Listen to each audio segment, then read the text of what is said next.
بسم اللہ الرحمن الرحیم۔ معلم انشاء کا چوتھا سبق ہے اور تمرین ثانی ہے۔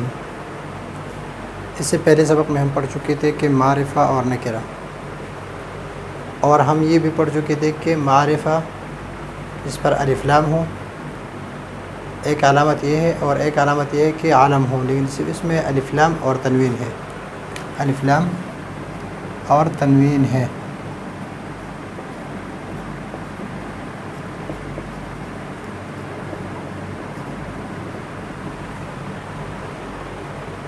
اور اس سبق میں ہم پڑھ چکے تھے کہ جو معرفہ ہے اس کا ترجمہ میں خاص یا مخصوص کا کوئی ترجمہ ہم نہیں کریں گے، لیکن جو معرفہ نکرہ ہے تو نکرہ کے ترجمے میں ہم لفظ کوئی یا کچھ یا کوئی خاص قسم کے یہ ہم لگا دیں گے اس کے ساتھ۔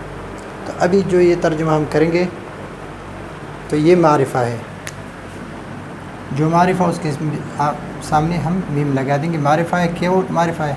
الف لام کی وجہ سے۔ اس کا ترجمہ ہم کریں گے قلم۔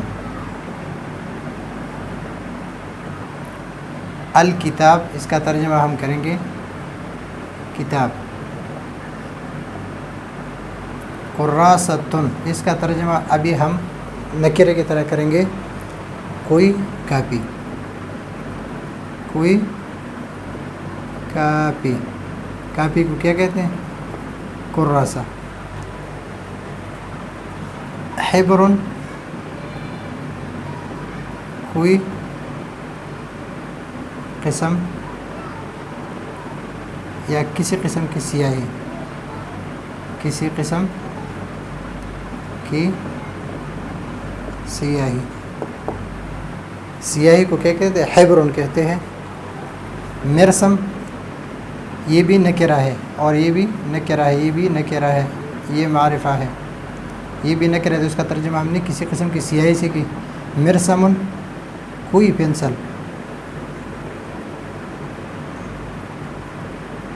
مشق اگر ہم حل کریں گے ان قواعد کی طرح، قواعد کے مطابق جو ہم پڑھ چکے ہیں، تو انشاءاللہ ہم لکھنا پڑھنا سب کچھ سمجھ جائیں گے۔ المحبر، الف لام ہے اس پر، معرفہ ہے، تو اس کا ترجمہ ہم کریں گے سیاہی کا دوات۔ الصبورۃ، الف لام ہے اس پر تو معرفہ ہے، اور ترجمہ ہم کریں گے بلیک بورڈ یا بلیک بورڈ یا وائٹ بورڈ، جو بھی ہو، لیکن صبورہ کس کو کہتے ہیں؟ بورڈ کو کہتے ہیں، صبورہ بورڈ کو کہتے ہیں۔ البستان، باغیچہ۔ ترجمہ میں ہم کوئی اس لیے نہیں کریں کہ یہ بھی معرفہ ہے، اور معرفہ کا ترجمہ ہم بغیر مخصوص اور خاص کے کریں گے۔ الشجرہ، الف لام ہے اس پر تو معرفہ ہے، اس کا ترجمہ کریں گے درخت۔ غصن، نکرہ ہے، اس کا ترجمہ کریں گے کوئی شاخ، کوئی شاخ۔ الورق، الف لام ہے، معرفہ ہے، ترجمہ کریں گے پتا۔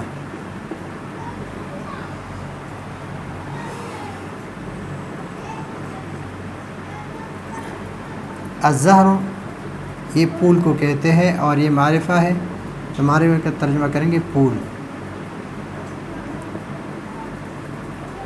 الثمر، پھل، معرفہ ہے۔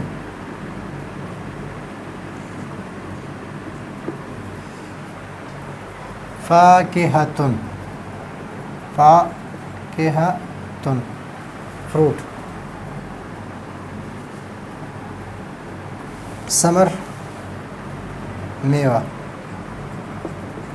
اور فاکہہ، پھل، پھل فروٹ وغیرہ۔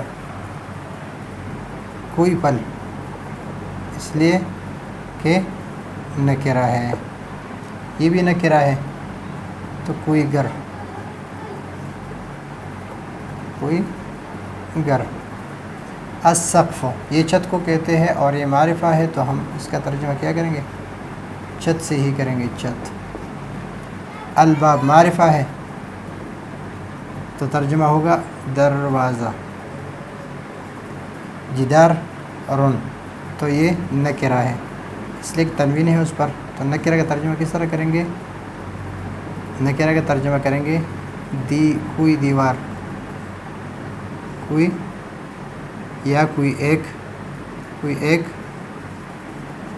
دیوار، کوئی ایک کہاں پر ہے؟ کوئی ایک شاخ یا کوئی شاخ۔ المفتاح مفتاح کہتے ہیں چابی کو، چابی، اور معرفہ ہے اس وجہ سے کوئی یا کوئی ایک اس کے ساتھ نہیں لگے گا۔ قفل کوئی ایک تالا، کوئی ایک تالا۔ الشباک کھڑکی معرفہ ہے تو کوئی ایک یا کوئی اس کے ساتھ نہیں لگائیں گے، کھڑکی۔ الاب الاباب۔ الاخ معرفہ ہے تو اس کا ترجمہ کریں گے بھائی۔ الاستاذ معرفہ ہے تو ترجمہ کریں گے استاد۔ تلمیذ کوئی ایک شاگرد، کوئی ایک شاگرد۔ الولد معرفہ ہے ترجمہ کریں گے لڑکا۔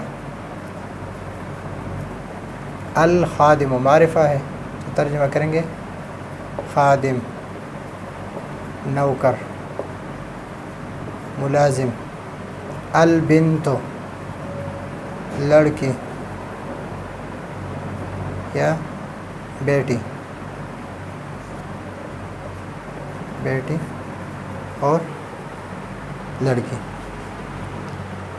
تو جہاں پر معرفہ ہو وہاں پر بغیر خاص اور مخصوص کا ترجمہ، اور جہاں پر نکرہ ہو تو کوئی یا کوئی ایک کاپی، کسی قسم کی سیاہی، کوئی پینسل، کوئی ایک پینسل، اور یہاں پر کوئی شاخ، یہاں پر کوئی گھر یا کوئی ایک دیوار، کوئی ایک تالا، اور یہاں پر کوئی ایک شاگرد، نوکر۔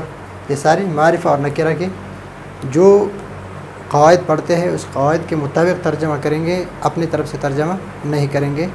تو یہ تمرین جو ہے یہ اس قواعد کے لیے ہے، اور یہ میں نے اسی کے مطابق آپ کو حل کر کے دیا۔ آپ کو صرف یہ کرنا ہے کہ ایک تو وہ قاعدہ یاد رکھنا ہے کہ جہاں پر معرفہ ہو اس کا ترجمہ خالص اس طرح ہی کرنا ہے، اس کے ساتھ کچھ لگانا نہیں ہے۔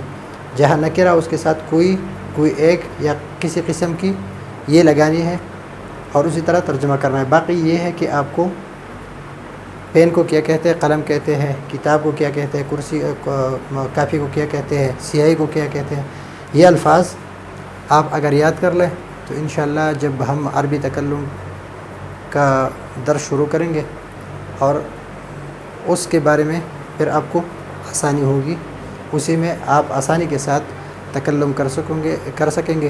اور تکلم جو ہے وہ بہت آسان ہے عربی میں، لیکن اصل مسئلہ ہمارا یہ ہے کہ ہم قواعد کو یاد تو کرتے ہیں لیکن اس کا استعمال جانتے نہیں ہیں۔